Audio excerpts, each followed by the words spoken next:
Hey guys, it's your girl HB, and today I'm doing a long overdue review on some hair that I got. Okay, so this is the hair, and this is how it looks. And if you remember the packaging from a video I did a while back on some other Janet Collection human hair, this would be probably like a cousin to that because it's the same line, but it's just a different texture. This one is the French Deep tracking hair, and it's in 18 inches 1B. So I have two packs of this hair, the same inch, same color and everything, and I was just so lost as to what I wanted to do with it. I did not want to just sew it in like I did with the other hair because I had a lot of shedding. The curl pattern just fell from the last one, and I really wasn't pleased with it. So I was a little bit skeptical about trying this one, but I wanted to make sure that this particular part of the line was actually, not a good one or could be potentially good. So I wanted to get another curl pattern to see how it would work out. So that's what I ended up doing. And I got a little creative, and I tried something that I had never would have thought I would have done because I'm so like the sew-in type of girl, just sew it in and go, no other way. I've never done a half wig. I've never worn a half wig. So this was definitely new for me. So what you guys are looking at right now is actually the hair. This is the curl pattern, and it looks a whole lot different than that picture right there, definitely.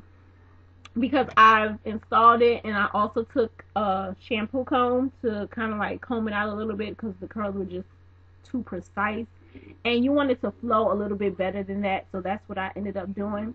I did get a great deal of shedding just like I did with the other one, so I wasn't pleased with that. The curl pattern for this one was a little bit better. It's more bouncier. It's a wave pattern, but then at the tip it will curl out a little bit more, if you guys can like kind of see what I mean. It curls to the bottom, so it's wavy, wavy, wavy, and then curl to the bottom. What I ended up doing was I decided to, I'm not really good with probably creating it on my head because I couldn't see what I was doing. This was my first time doing it.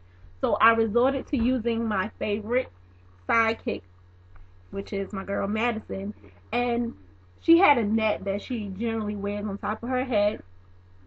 So I left that netting on, and I put a wig cap on top of it, and I began by just figuring out where I wanted to exactly lay everything. Now I had a full video step by step showing you guys how I did it, and I did it on my cell phone so I could just do a direct upload, and I can't pull it off my cell phone. I'm so sorry, you guys. So I just decided to do this video to kind of like break it down and give you guys some tips and stuff, and I will insert some pictures so you guys can kind of like see what I mean when I'm doing this. Okay, so Madison was the star of this show. I basically did all the sewing on her head. The only difference is when you're using a mannequin head instead of your actual head, it's not going to be their precise measurement. So what I ended up doing was taking a tape measure and kind of like measure her head and seeing her dimensions, and then I measured my head to see how much of a difference it was. So I might have had to pull the wig cap down a little bit further and, pull some things, go a little bit further on the tracking than I would. So if you're not the accurate type of person like I am, this might be a little bit tricky. So it ended up working out just fine. I kind of had it set to be a little bit more closer in the front because I just wanted to be able to leave that much hair out. I ended up having it to stop right here. So basically what this is a 3/4 wig. I haven't seen videos on it on YouTube, but I used to work in a beauty supply store, so I am familiar with it. The 3/4 wig is basically just like the half wig, except it goes 3/4, which takes it a little bit more further in, so you have less hair that you have to leave out. The only problem with the ones that you purchase out of the store is the surrounding piece that locks right here has to be sturdy because it has to be tough enough to sit in the same spot. Only problem is it can be a little bulky at times depending on which brand and such you get. So I never really cared for. I don't like half wigs, but the 3/4 wig was just like the final draw. Like I was just like, no, I just can't do it. I just can't. So that's basically what I based this one off of. The only difference is instead of having that hard structure piece, this one is a whole lot looser and you do have movement. But if you are like if you have like thinning hair, or if you don't have a full head of hair, like really, really full, then this might not work out for you, because it will be a tad bulky at the top, only because that's where the tracking will begin at. So you will see some form of bulkage. The cool thing about this one is, instead of having the combs you would have in the 3/4 wig, you have the wig clips. So with this, you know, you have a real secure fit onto it. And I like about the bendy part is you can move it in closer to where you want it, or if you can pull it out even more. So you could potentially probably wear this as a half wig if you wanted to. You would just have to shape it a little bit differently.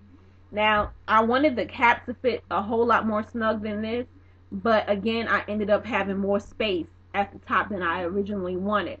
So I'm going to show you guys the structure. Now, it's not perfect. This is my first time doing it, but I thought it was really cool.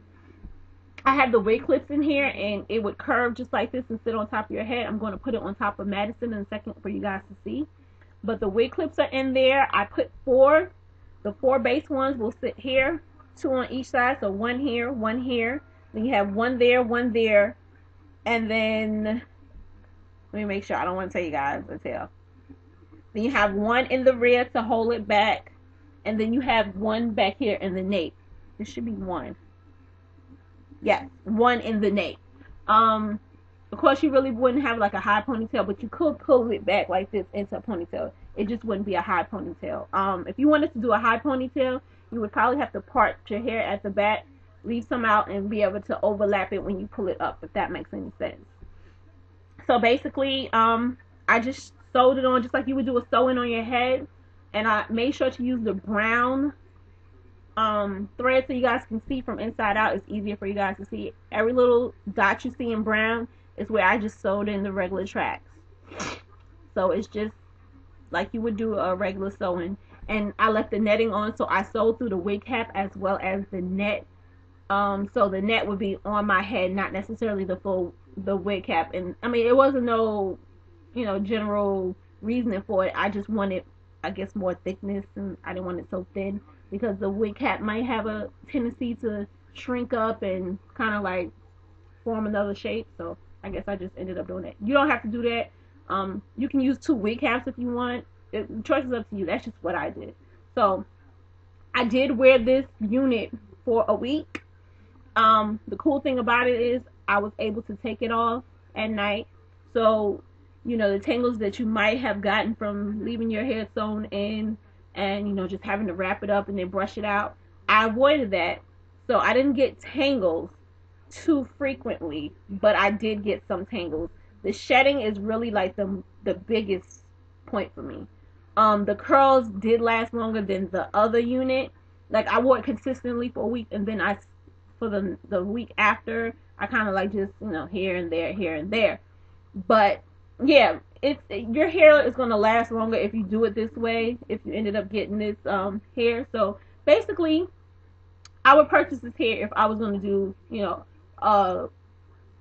a cap weave or a half wig, 3/4 wig or such. It's really not the hair you want to purchase to go ahead and do like a full sew-in, especially if you're going to plan on keeping it in for more than 3 weeks, because the hair will start to tangle and you might have some matting, especially in the nape and stuff where our hair normally gets tangled and stuff. So that's the only problem I really had with this hair. You just got to find a use for it. That's what I've learned with dealing with so many different hairs, is you need to figure out what hair is good for what. Not everything is going to work for the same, you know, thing. Some hair is better for gluing, some hair is better for sewing, some hair is better for short term, some for long term.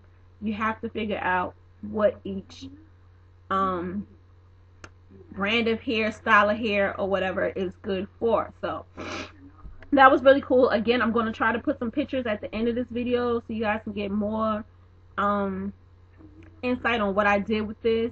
This is, again, the French Deep Hair from Janet Collection, 100% human hair, 18 inches, and it's in a 1B. So just giving you guys some ideas. I want to do a little bit different this time around so you guys can understand. If you have any questions, feel free to hit me up, and stay tuned for a few more videos, hopefully this week, right here. Okay, so thanks for watching. Love you guys. Mwah. And on another note, the wig sale that's going on is still going on, so go ahead and check out that video as well. Okay, bye guys.